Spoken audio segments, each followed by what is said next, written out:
There is a specific moment, and if you've been there, you know exactly what I'm talking about. When you open your banking app, look at your savings balance, and it says $10,000 for the first time. And something happens, not just in your bank account.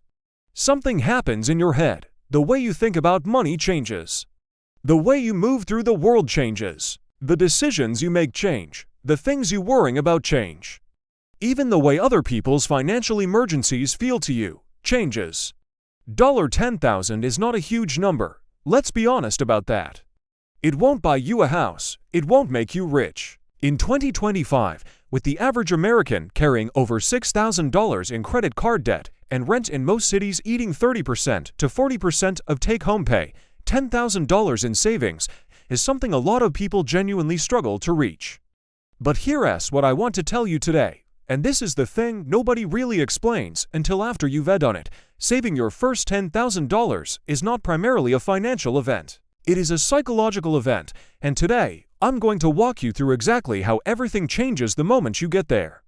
Not with vague motivation talk, specifically, concretely, the actual shifts in your mindset, in your behavior, in your relationships, and in your sense of who you are. Let's get into it. Before you have $10,000 saved, there is a specific kind of background anxiety that is just always there. It's not dramatic, it's not a crisis, it's more like a low hum. A permanent tension in the back of your mind that sounds like, what if something goes wrong? What if the car breaks down? What if I lose this job? What if there's a medical bill? What if the landlord raises the rent and I can't cover it this month? 1 in 3 adults had a large, unexpected expense in 2024, and among those people, a third said their financial situation got measurably worse because of it. One unexpected event, one bill, and suddenly months of progress erased. That's what life feels like without a financial cushion.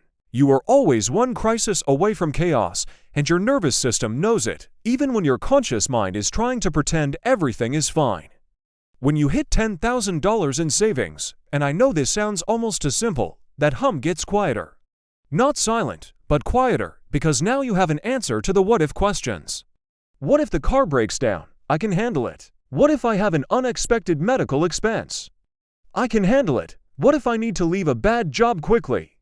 I can handle it. You are no longer one flat tire away from a financial spiral. Financial stress can cause anxiety, lost sleep, and genuine mental health consequences, and having a cushion is one of the most direct ways to address it. This isn't a soft observation. The reduction in cortisol, the stress hormone, that comes with financial security is measurable, documented, real. You sleep better. You make clearer decisions. You are less reactive in your relationships.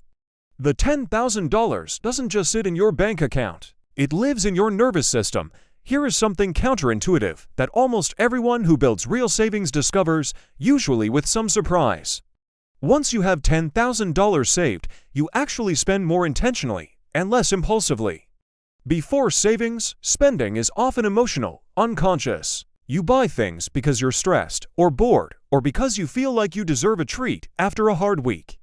Or, and this one is sneaky, you spend freely because you figure the money is going to run out anyway, so you might as well enjoy it now. That's the scarcity mindset. When you feel poor, the future feels unreal.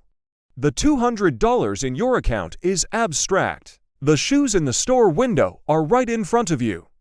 Many people view saving as a form of deprivation, focusing on what they give up rather than what they gain.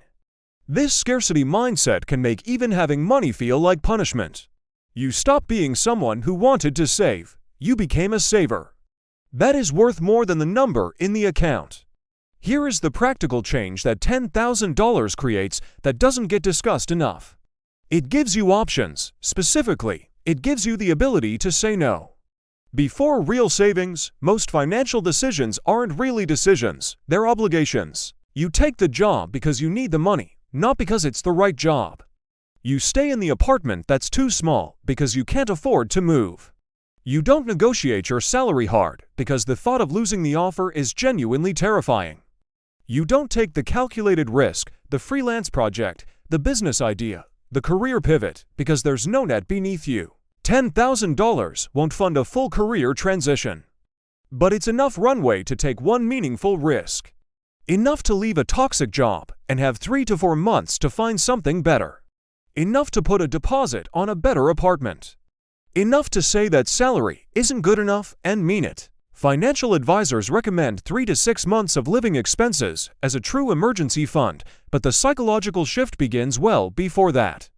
Even the first meaningful cushion changes your posture in negotiation, in your career, in your relationships.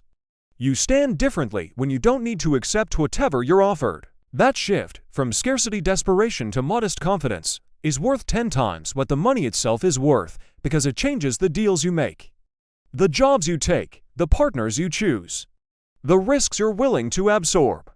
Money doesn't just buy things, it buys options. And options are what freedom is made of. I want to talk about something that nobody likes to say out loud. Before you have savings, other people's financial emergencies feel contagious. Your friend needs $500 to cover rent. Your family member is in a crisis.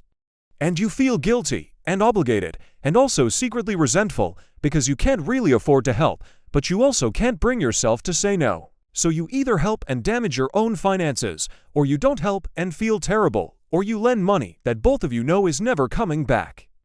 This is one of the most corrosive financial dynamics that people in their 20s and early 30s experience and almost never talk about openly. After $10,000? The math changes, not completely, but meaningfully. You now have the ability to choose. You can genuinely help someone without destroying yourself. You can lend $500 and not lie awake at night worrying about your own rent. Or, and this is equally important, you can say no from a place of security rather than scarcity. I'm sorry, I am not in a position to do that right now. Hits differently when you actually have the cushion because you know you're saying it out of healthy boundaries rather than desperation. Money in the bank gives you the clarity to be generous and firm. Both things, simultaneously. That is a version of yourself that's very hard to be when you're financially stressed. Here is the last thing I want to leave you with, and it's the most practically important. $10,000 invested in a broad market index fund at a historical average return of 7% annually becomes roughly $39,000 in 20 years. Without you adding another dollar, that is the power of compound growth, and you can't access it without crossing the threshold first. Financial advisors are consistent on this point. Starting to invest early, even in small amounts, produces benefits through decades of compound growth that simply can't be replicated by starting later.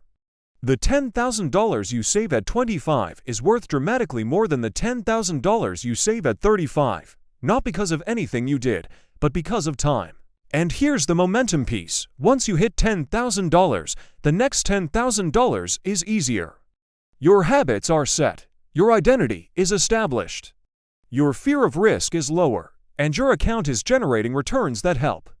The first $10,000 is climbing a steep hill. After that, you're rolling. Seeing an account grow is genuinely motivating. The proof of concept changes your relationship with the entire process. You stop seeing saving as sacrifice and start seeing it as building. That's the mental shift that unlocks everything after.